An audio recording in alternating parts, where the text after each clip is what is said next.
भाई देखिए, मैं यहाँ का दृश्य देख रहा हूँ। हमने केवल सुना है, जीवन में पहली बार ऐसा देखा है।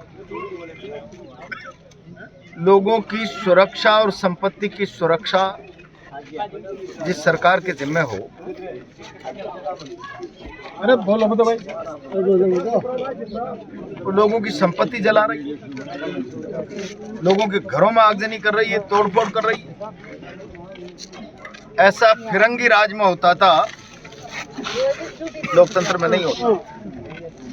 राजस्थान सरकार की पुलिस ने समरावता गांव में अंग्रेजों की पुलिस का सा बर्ताव किया है। अंग्रेजों की पुलिस का सा घरों के अंदर बैठी हुई माँ बहनों को मारा है, हड्डियां तोड़ दी, गलियों में घूमते हुए लोगों पर आंसू गैस के गोले दागे, लोगों के घरों के बाहर खड़ी हुई मोटरसाइकिल, कार, जीपों को जलाया है। ये तो समझ में आता है, दो पक्ष लड़ गए, संपत्ति को नुकसान पहुंचा दिया, कोई दंगा झगड़ा हो गया, पहुंचा दिया।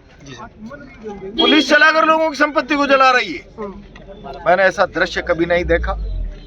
मैं इस कृत्य की घोर निंदा और आलोचना करता हूं। मुख्यमंत्री जी से और किरोड़ी लाल जी यहाँ आए थे, गृह मंत्री जी आए थे।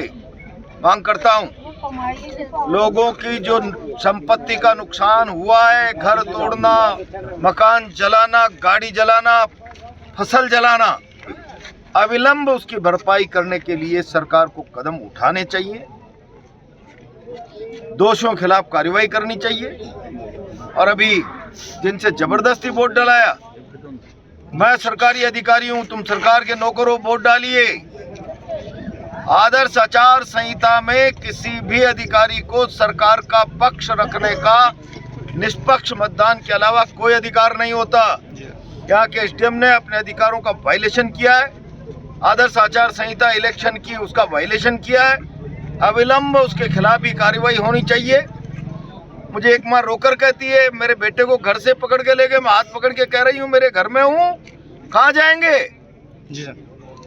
घर में से घसीट कर जिन लोगों को ले गए, वह गुनाहों के साथ न्याय होना चाहिए।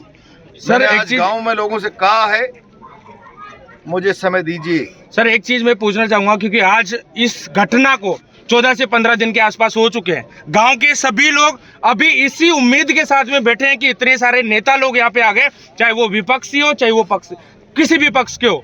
लेकिन सर, आप क्या बोलना चाहोगे कि एक्चुअल में इनको न्याय मिलेगा ना सर? क्योंकि अभी तक कोई छाती ठोककर 100% ये बोलने वाला कोई भी नहीं है कि मैं तुम्हें न्याय दिलाऊंगा। क्योंकि बहुत सारे ऐसे स्टूडेंट है सर, क्योंकि जिनके जो स्टूडेंटों के अभी से भविष्य के साथ में खिलवाड़ कर दिया गया है। मैंने गांव के लोगों को स्पष्ट कहा है, मुझे पार्टी में बात कर लेने दीजिए। जी सर। सरकार के प्रतिनिधि जो यहाँ आकर बात करके गए, मुझे उनसे बात कर लेने दीजिए। जी सर। आंखों पर पट्टी बांधकर नहीं बैठेंगे। अभी तक मुख्यमंत्री जी का कोई जवाब नहीं है सर। आप विश्वास रखिए, सरकार के यहाँ आए प्रतिनिधि मंडल जो सरकार का चेहरा बन के आए, किरोड़ी जी और जवाहर जी, जी सर, क्या उन्होंने बात की है? क्या वो भरोसा गांव को दे रहे हैं? मुझे बात कर लेने दीजिए।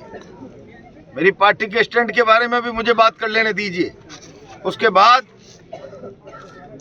जरूरत पड़ी तो लोगों को न्याय दिलाने के लिए मैंने कहा है, मैं आऊंगा। पंच पटेलों को बुलाना एक बार, और फिर हम यहाँ पर कोई बड़ी महापंचायत कॉल करेंगे। सर, एक क्वेश्चन हो रहा है मेरा। हाँ। एक्चुअल में कांग्रेस पार्टी से ही जो हमारी जितने भी आसपास देवली उड़ेरा की जो जनता है, उसने 2-2, 3-3 बार MP MLA बना दिया। क्या उनका हक नहीं था लोगों के एक बार भी पूछने का? मैं आ गया ना।